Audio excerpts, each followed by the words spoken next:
Hello po, how's everything going there? Today is a very beautiful day. It's not cold, it's only 20 degrees when I walked downtown. And now I'm here and noticed that some of the leaves at my back are already in tune to the autumn season. But guys, the trees in University of Guelph are already full blast in autumn, in their autumn color. And it's kind of sad because I know that they might die pretty soon already. Temporarily die, not permanently, because they're preparing for the winter season and there's not enough sunlight to support them, to support their chlorophyll need. That's why they're turning to these colors. They're so beautiful, but let's also try to sympathize that the trees are going to their state of winter death. It's temporary, but yeah, it's pretty amazing. It's so amazing. Well, today, as promised, I will talk about the things that the government of Canada had decided on imposing this year because of the economic crisis or the problems that they had experienced due to the loose immigration programs and policies that they had implemented during the COVID or even before the COVID pandemic, even before that pandemic. So let's have the background as to why Canada made this decision. Last year, I already heard po na there will be changes in the international student programs, especially with the requirements that an applicant should make. The applicants from outside Canada, those who are non-permanent residents, they have to face a new set of requirements on March 2024. So I was able to read them last December, I think, but the information or the data were not yet solid. So I did wait for the official announcement, and thank God that we did not plan on continuing our former plan, our previous plan on coming here as international student. Me would be the international student, and my husband would have been the open work permit holder if we had the funds then. But I think that was a blessing in disguise that Canada had decided those who have those who are holding US visa will not be anymore required to undergo visa, Canadian tourist visa application. They can just have the ETA requirement, and it's just 5 minutes, guys, for you to fill it out, and then you can already have your ETA pass. And it's the same. You'll have the same length of stay, maximum length of stay with the tourist visa holders, Canada tourist visa holders. So I'll have a separate vlog for that. Now let's focus on why did Canada have a lot of policy changes this year. And in fact, there's even one program or one policy, which is the visitor to work permit pathway or policy, that was supposed to end next year on February but have been ended abruptly on August 28th this year. So let's break down the background and the reasons and the changes first, and then we'll move on to the reasons why they did this. And next would be what are some of the strategies that we could undergo, both the sides of the employers and the applicants. Okay, stay tuned, guys. In this vlog, I will focus on the changes made on the temporary foreign worker program because that's basically where I'm at, where my husband is at. And I think I've delved more researches on visitor visa and work permit application than international students, because as I have said, we had to shift our plans from coming here as international students to coming here as visitors, so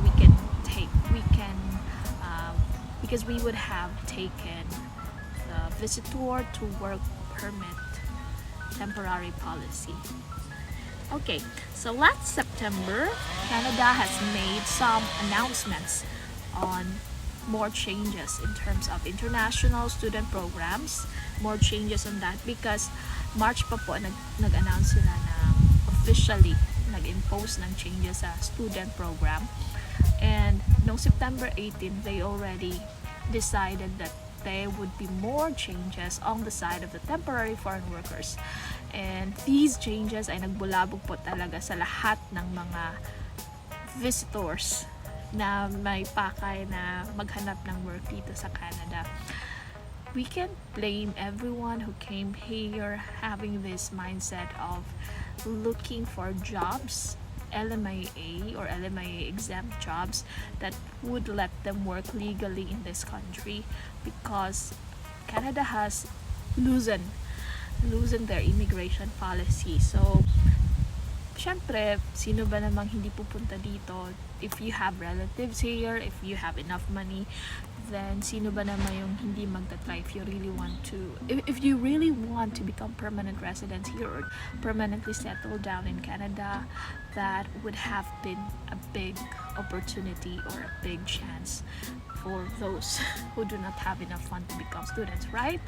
However, Canada did notice that because of that, there had been an influx of immigrants coming here, of students, of temporary foreign workers, of visitors primarily when talking about this pathway.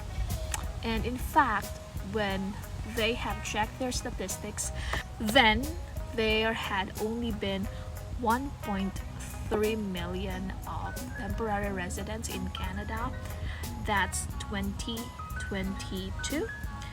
However, now in the second quarter of 2024, it had more than doubled to 2.8 million. So imagine the figure of the influx of temporary residents.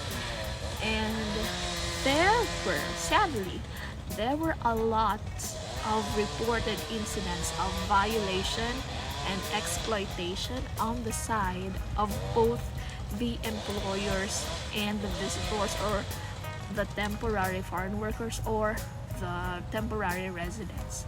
So because of those things, Canada maybe reviewed all the complaints filed against those employers, or complaints of the citizens themselves for the problems brought about by these policies, these loose immigration policies, and they have to address them. And so came these changes. Now let's talk about these. So nagkaroon pa ng tatlong changes, and the first major policy change is the restrictions imposed on LMIA. There had been major restrictions on LMIA imposed starting on September, and one of which is the restrictions on processing LMIA on low-wage jobs in several CMAs, or the census metropolitan areas, those areas which have municipalities surrounding and which have integrated economic policy. So basically like Toronto, Newfoundlands, St. John, New Brunswick, Fredericton, those parang mga metro, they're metros. Yung mga metro nga. And they said they will not process the LMIA anymore of the low-wage jobs ng mga area na yun, except po for the 5 major sectors or industries that they have stated.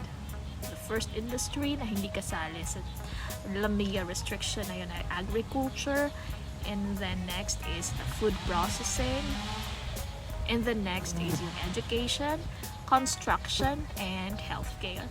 So those are the 5 areas na hindi affected ng changes. And for the low wage po, they actually have the median the median low wage for those mga CMAs na may unemployment rate na 6% and up. Again, let me just highlight the information. It should be CMA with 6% and up na unemployment rate. Those CMAs or metropolitan areas with 6%, which have below 6% unemployment rate, okay pa rin po sila mag-process ng LMIA for low wage jobs. Okay, so again, that's the first change. The restriction or the ceasing of processing LMIA on low wage jobs in metropolitan areas or CMAs with unemployment rate of 6% and above. Before they process LMIA applied by any employer in any CMA in any area of Canada, be it in Toronto or wherever, as long as there is a need for the position to be filled because no permanent resident or citizen has applied for the position or has reached out to fill that position. So yun, isa yun sa mga pagbabago, yung LMIA restriction. Second is the duration of the job or the contract. Before, every employer is allowed to issue a contract for as long as 2 years. Ngayon, 1 year na lang po yung maximum duration ng contract dapat. So again, from 2 years, naging 1 year na lang yung restriction. So it's up to the employer to issue another LMIA, and it's up to them how they would rehire their employee the next time around kung hindi pa PR yung mga employee nila. Basta 1 year na lang po yung inaalaw ng Canada na maximum contract per temporary foreign worker. Then let's go to the third change. The third one that has been restricted by Canada is the total number of temporary foreign workers in a company. Before, if you have 100 workforce or 100 employees in your company, you can have 20 temporary foreign workers in that figure. Pero ngayon, 10% na lang po. Ibig sabihin, for every 100, you can only employ 10 foreigners or 10 foreign workers. And if you have 10, you can only employ 1. So that really affects the competition between temporary foreign workers vying for several positions across Canada. Kasi guys, yung target ng Canada, if I missed in sharing that one, their target is to decrease the number of temporary residents from 6.5% to 5% in the next 3 years. So this is a combination of effort ng IRCC, ng ESTC, at ng CPSA. So their combined effort should be able to achieve the 5% goal. Dapat 5% na lang yung matira sa Canada ng mga temporary foreign residents in the next 3 years. Para ma-address nila yung mga problemang hinaharap ng immigration programs and policies, para naman protektaran din yung rights ng mga permanent residents, especially ng mga citizens na po na umaangal na po sa resulta ng paglusan ng immigration policies ng Canada. There's really something wrong with the over-welcoming of the country. Hindi po masama na magkaroon ng mga changes na ito, because in the long run, it would benefit first those who are permanent residents here, and then they'd be able to accommodate those who want to settle down here better, and then make Canada better again, hopefully. I mean, it's still good, it's still a first world, I love it. yung mga galing sa third world, I think no one would disagree with how it's not at par with the country we're from when it comes to services, public services, when it comes to other factors. But yeah, the citizens and the permanent residents who have lived here for several decades already says that it's not as good as before. So I'm praying that these changes might be a way for Canada to have or to provide, to sustain a better quality of life to all of the residents here now and in the future. Everyone will benefit from this if this would be managed, or if the policies would be managed properly or would be imposed properly. So I think we can all agree on this, that just do what is legal, just follow whatever is imposed by the government, because we're just temporary residents here. And for those who wants to come here, then be attuned with the updates. Okay, goodbye. Great day ahead.